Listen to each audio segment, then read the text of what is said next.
It was a quiet Wednesday morning in Kinston, North Carolina, February 28th, 1996. 50-year-old Tommy Lee Walters had just stepped out of his home on Heritage Street. He wore a brown coat over a plaid shirt, brown pants, white shoes.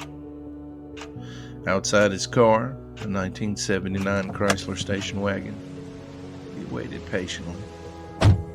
It was faded black, brown paint, North Carolina tag, FRA 1921. Tommy got in, started the engine, and just like that, vanished.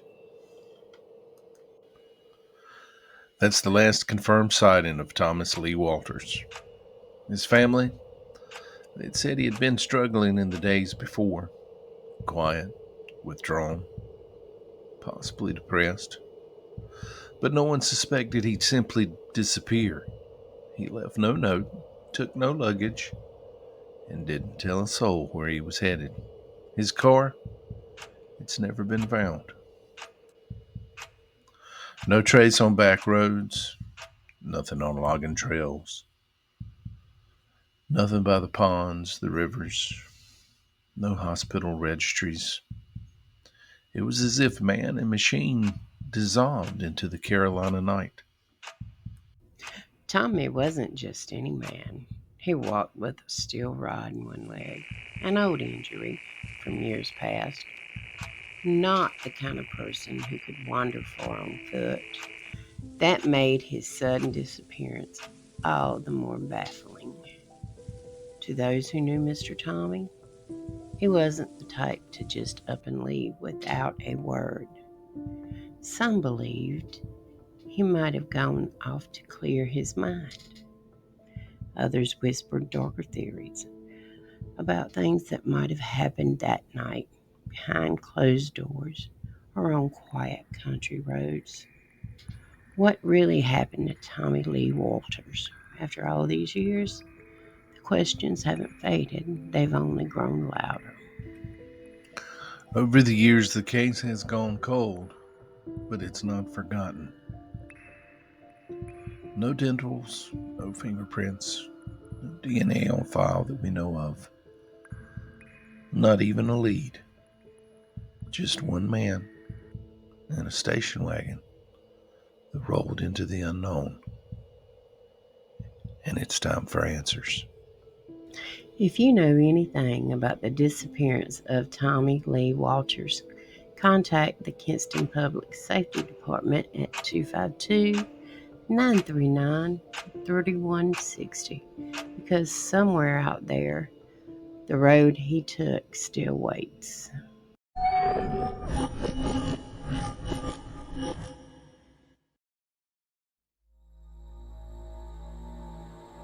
In the quiet days following Christmas, the year 1985, the festive glow still lingered in Fayetteville, North Carolina.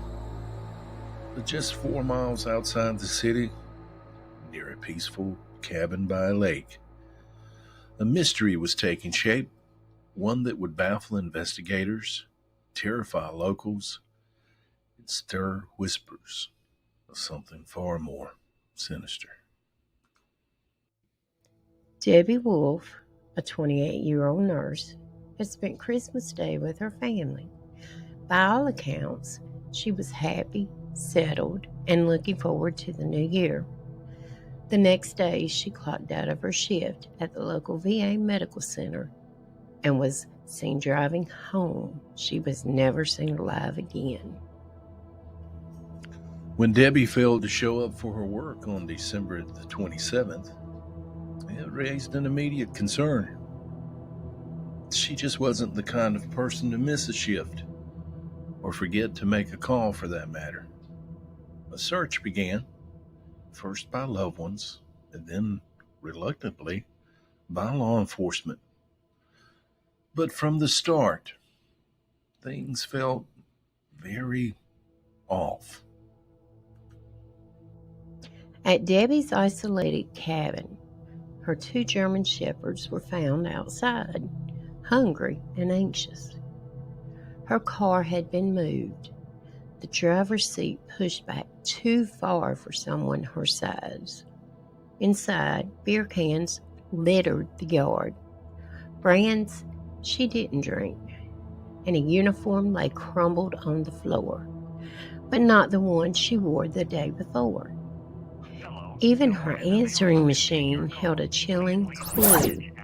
A male voice, calm but strange, noting she'd been out a lot of days when she'd only missed a few hours.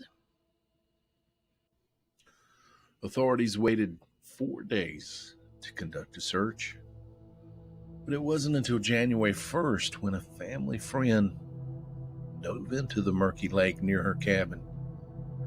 That's when the truth, whatever or how strange that may be, well, it came to the surface. There in just 5.5 feet of water, hidden within a burn barrel, was Debbie Wolfe. And then the story unraveled. Police denied ever seeing a barrel. They claimed it never existed. They also denied the 2 sets of footprints and drag marks the family found. Debbie, they said, had drowned by accident, maybe after slipping while playing with her dogs. An unfortunate tragedy. But her mother, Jenny Edwards, wasn't buying it. Debbie's body was found dressed in unfamiliar clothes. Too big, too clean, too wrong. A man's jacket, a bra several sizes too large for Debbie, shoes that were pristine despite being at the bottom of a silty lake. The outfit didn't match her style or her size. And her original work uniform from the day she vanished, well, it's never been found. 2 men were on the radar, both volunteers at the hospital, both reportedly obsessed with Debbie. One had left a cryptic message. The other allegedly vanished out of state shortly after her body was discovered. But no charges were ever filed. Now, some believe Debbie was abducted, held elsewhere, then returned to the lake, posed to make it look like an accident. But then others whisper about a secret relationship, a silenced witness, or maybe something even darker, a systemic failure to investigate because of who might have been involved. With no suspects, no evidence preserved, and all police records purged, the truth may have sunk with that barrel. Nearly 4 decades later, the death of Debbie Wolfe still haunts North Carolina. Was it an accident, a cover-up, or a crime that someone got away with? Whatever happened that cold December day, someone knows, and they've stayed silent for far too long. If you found this story haunting, share it. Maybe the right pair of eyes or ears will see it, and a mystery can be solved.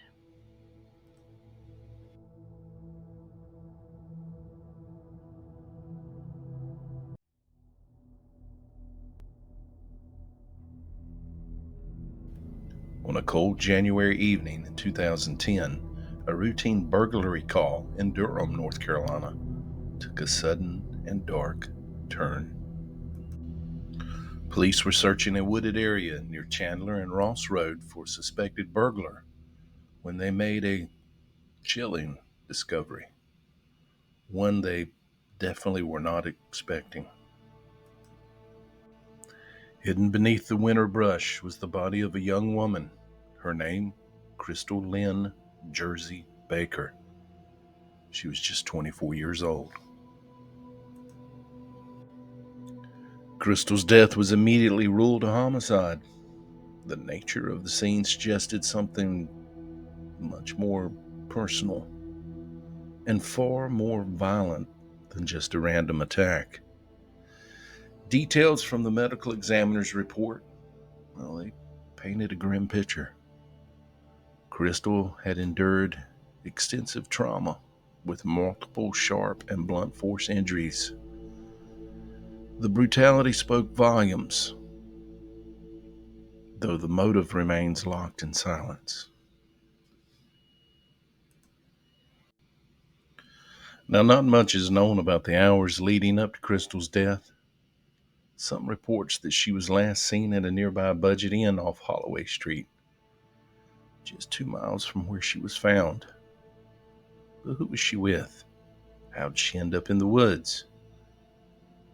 And when she was found, she didn't have on any shoes and only one sock. So was she placed there? The place she was last seen at the Budget Inn, is that indeed where she met her demise?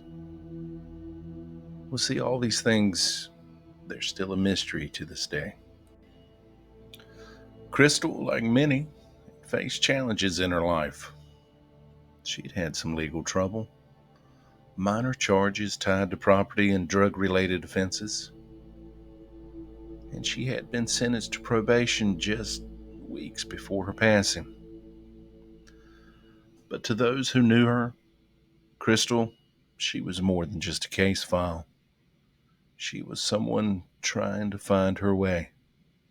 Nicknamed Jersey for her northern roots, she was full of spirit and fight.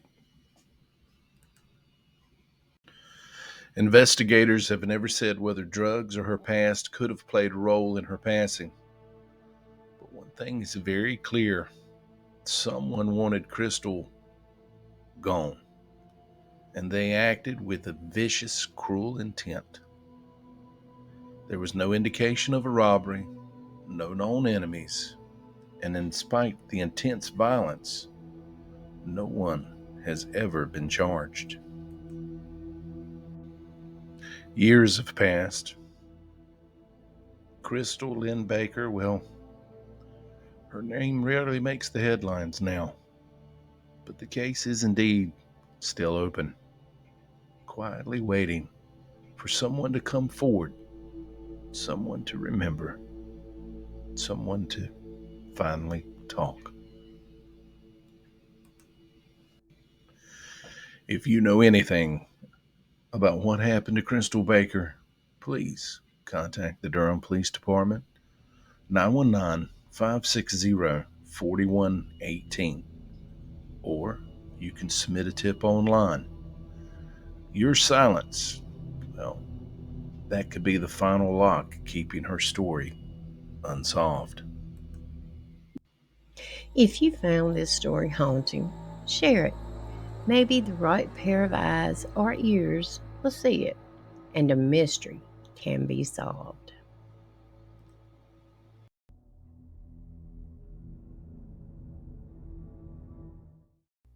Sarah Graham was last seen on February 4th, 2015. That morning, she left her home on Centerville Church Road in Fairmont, North Carolina, to report to her job at Walmart in Pembroke, North Carolina. However, Sarah never arrived for her shift and has not been heard from since. Sarah was driving a white Chevrolet van registered to her father, which was later found abandoned in a wheat field off East McDonald Road between Chicken Road and Centerville Church Road. Sarah was living with her father and her stepmother, both of which were employed by the Robeson County Sheriff's Department. Strangely, 6 weeks after Sarah's disappearance, her stepmother was fired from her position. Authorities believe someone close to Sarah may have crucial information, yet her case remains unsolved. Jessica Michelle Lowery disappeared under mysterious circumstances in the early hours of December 20th, 2005. The 25-year-old woman left her residence on Bollinger Avenue in Lumberton, North Carolina around 3 a.m. and was last seen walking on Beam Road. Despite efforts to locate her, she has never been heard from again. Her case remains unsolved and few details have emerged regarding the circumstances of her disappearance. As years have passed, Jessica's family and authorities continue to seek any information that could lead to answers about what happened to her on that fateful night. If you have any information, please contact the proper authorities.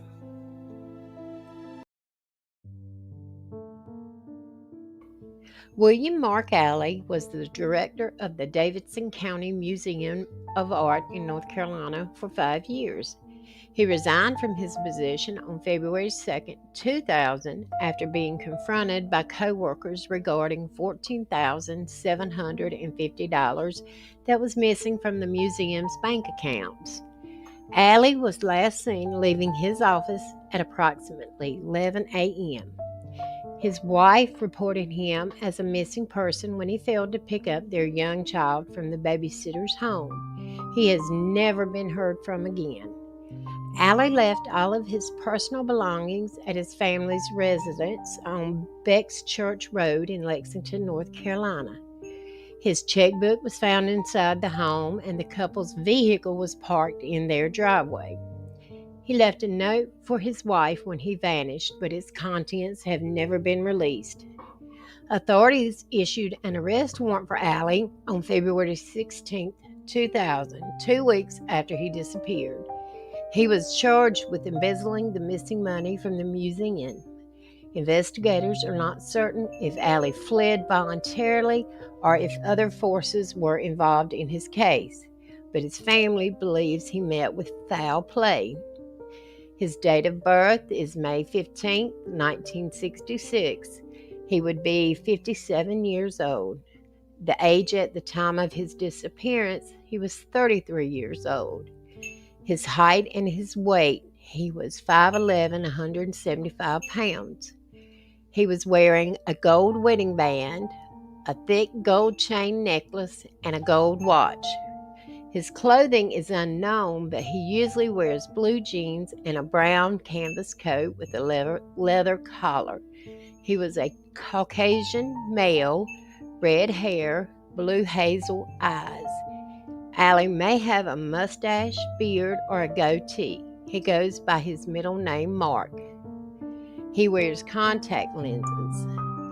If you have any information as to what happened to Mr. William Mark Alley or has seen anything, please contact the proper authorities. Amy was last seen by her husband of 10 years, James Bridgeman, in a yard at a residence on the 1400 block of Elm Street in South Weldon, North Carolina, around 4:30 a.m. This was on June 24, 2013. After they spoke, he left the residence. At 6:30 a.m., Amy called her husband to ask for $10 because she'd left her purse at their home. He refused to give the money to her, and that was the last time he heard from her. She's never been heard from or seen since. There are few details available in this case. However, it must be noted that supposedly 4 days after she was last seen, on June 28, 2013, her husband James received a text from Amy's phone. Details of this text have never been made public. Amy was reported missing on June 29, 2013. There's also been speculation that Amy may have left town with a long-haul truck driver. Again, speculation. At the time of her disappearance, Amy was 42 years old, stood 5 foot 2 inches tall, and weighed around 180 pounds. Also at the time of her disappearance, she was clad in a white shirt with 4 black stripes and white capri pants. Amy's hair is brown, but she often dyes it black. She has blue eyes. She also has the following tattoos: a cherry tree on her lower back, a zombie on her left shoulder, a naked and bound slave girl on her right shoulder, and the words "True Slave" and "Pain is Beauty" on the back of her neck. If you have any information regarding this case, please contact the proper authorities. April Lacey Lee was last seen in High Point, North Carolina on August 20th, 2019. She was known to be traveling with a man to Huntington, West Virginia. Her travel companion said he left her in Huntington, West Virginia, and moved on to Burlington, North Carolina. She never returned, and she's never been heard from again. Few details are available in April's case. At the time of her disappearance, she was 37 years old, stood 5'7" and weighed between 120 and 150 pounds. April has blonde hair, blue eyes, and both her ears are pierced. If you have any information regarding this case, please contact the Thomasville Police Department, 336-475-4260. Shawn Corneilus Alston was last seen in Garysburg, North Carolina at 11:30 p.m. on October 18, 2012. He went out drinking with a friend and became very intoxicated, to the point that when he tried to walk back to his home in the Warner Bridge Road area near the Virginia state line, he started out going the wrong way and had to be stopped and helped to go in the right direction. He never arrived home and has never been heard from again. Alston's mother, who died in 2016, believed her son may have been robbed and killed on the night of his disappearance. His case remains unsolved. At the time of his disappearance, he was 39 years old, 5'7", 185 pounds. He was wearing a black shirt and khaki cargo pants. Shawn suffers from asthma. He has brown hair and brown eyes. Bonnie Lena Gitto was last seen on the 100 block of Fair Lane Road in Greenville, North Carolina at 2 p.m. on May 18, 2018. She walked out of the residence and simply disappeared, leaving behind her phone, purse, car, money, credit cards, identification, and medication. She wasn't wearing any makeup and her hair wasn't styled at the time of her disappearance.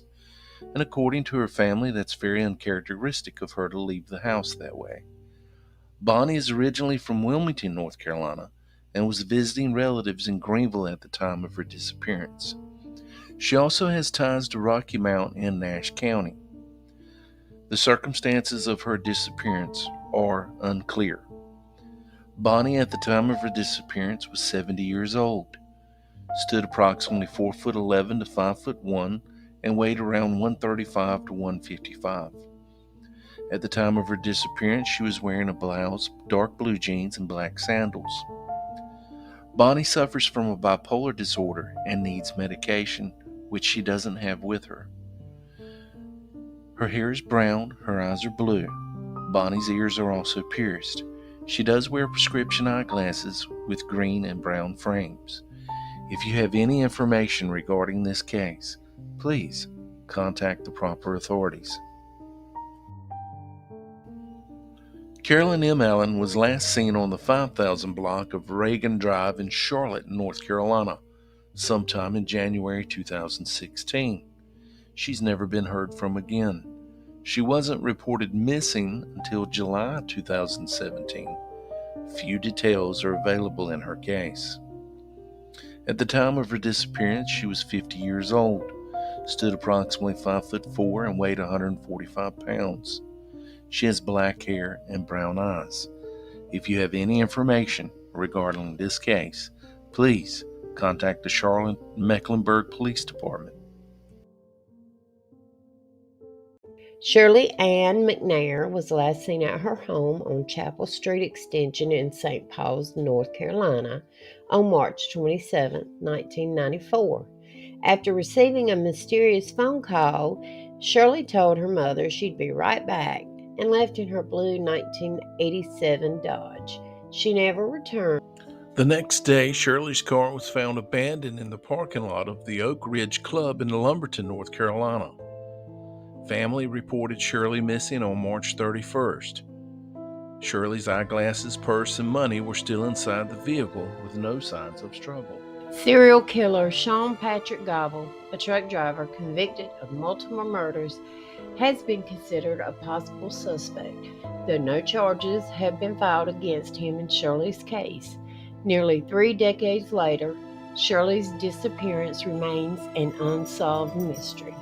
On Thursday, August 25, 2005, Theresa Carol Richardson was discovered murdered in her residence located at 122 Bluebird Lane in New London, Montgomery County.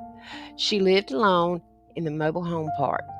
The SBI examined more than 75 swab samples, which eliminated family, known boyfriends, and suspects who had been called into authorities.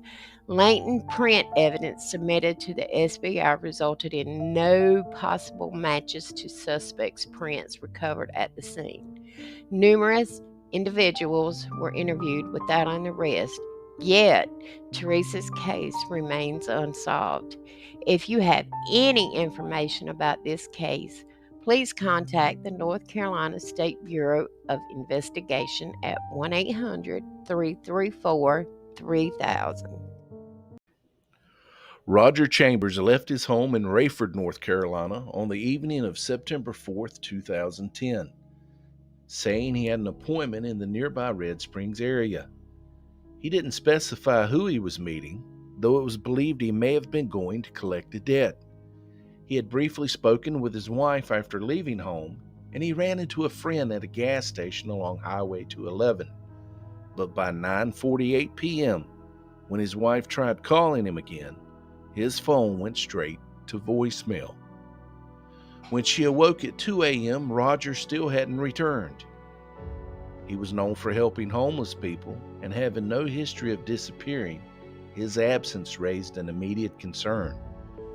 He may have been driving a green 1993 Toyota Camry, a vehicle with distinctive chrome rims and peeling paint. But what really happened to Roger Chambers? There's been no activity on his bank accounts, and he's never been seen or heard from again. Foul play is suspected, and his case remains unsolved, casting a sinister shadow over his mysterious disappearance.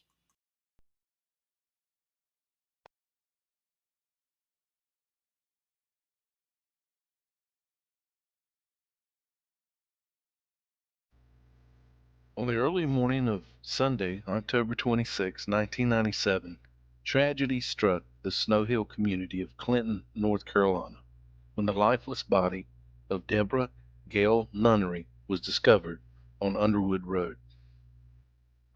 Although Deborah had her own residence in Quail Run Trailer Park in Roseboro, North Carolina, she would occasionally stay with her parents. The last known sighting of her was indeed at her parents' home earlier that Sunday morning. Deborah, a 40-year-old mother of one, was approximately 5'4" in height with blue eyes and brown hair. Despite battling asthma, she would engage in exercise walks around the homes of her relatives. On that fateful Sunday, she was seen wearing a long-sleeved brown shirt and blue jeans. Despite exhaustive efforts by investigators, no arrests have ever been made in connection with Deborah's tragic demise. The plea for information extends to anyone who was in the Snow Hill community area of Clinton off Highway 24, also known as Roseboro Highway, on that Sunday morning in 1997. If you have any information related to this case, please reach out to the Sampson County Sheriff's Office at 910-592-4141. If you have any missing since July 16, 1995, Tammy, then 37 years old, was a Caucasian female who was last seen in Leland, North Carolina. She stood about 5'5" and weighed around 140 pounds. She had distinctive features: blonde hair, blue-gray eyes, a missing finger on her right hand. Tammy also had tattoos of a red rose with the name Tanya, a skull with the name Joshua on her upper arm, and more tattoos on her back and shoulders, as well as above her breasts.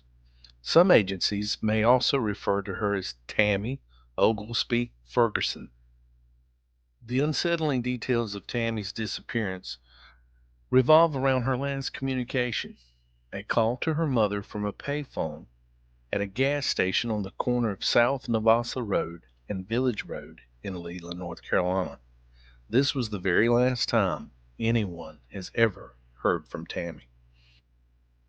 At that time, Tammy lived with her husband in Leland Mobile Home Park on Old Fayetteville Road, having recently moved from Alabama.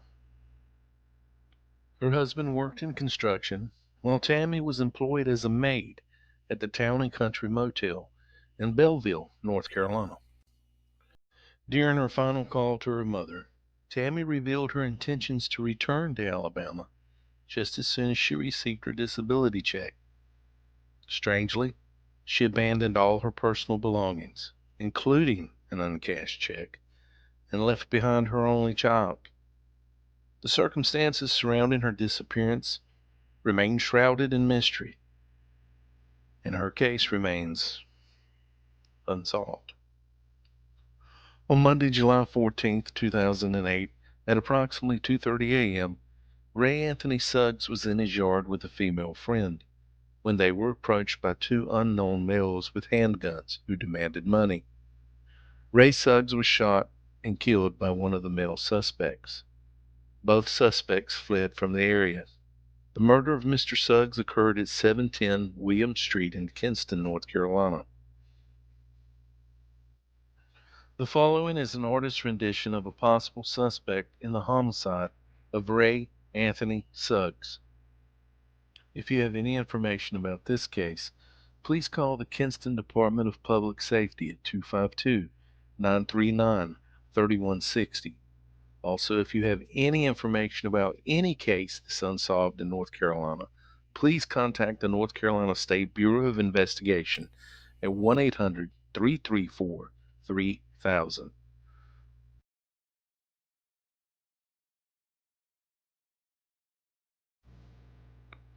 On Saturday, February 14th, 1987, Pamela Michelle Murray disappeared from the parking lot of the Ashville Mall in western North Carolina.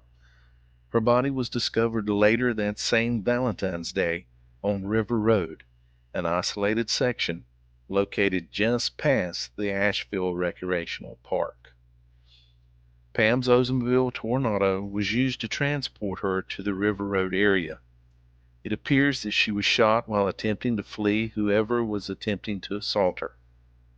Her Oldsmobile vehicle was returned to the mall but parked in a different section of the mall parking lot from where the original abduction took place.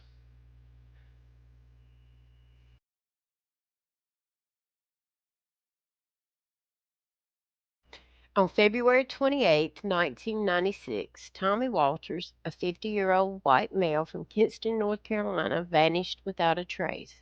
Suffering from depression and with a steel rod in one leg from a previous surgery, he left his home on Heritage Street, dressed in a plaid shirt, brown pants, and a brown coat. Driving a 1979 Chrysler station wagon with North Carolina plates FRA 1921, Tommy's destination was unknown. His identifiers, dentals, fingerprints, and DNA yielded no leads. His disappearance remains unsolved. If you have any information, please contact the Kinston Department of Public Safety, North Carolina, 252-939-3160. December 27, 1996 marked a chilling crime at J&J Convenience Store in Fairmont, North Carolina. The bodies of Christi, Britt, and Randy Newman were discovered after a brutal robbery. Christi, just 19, was a clerk at the store and lived in Fairmont.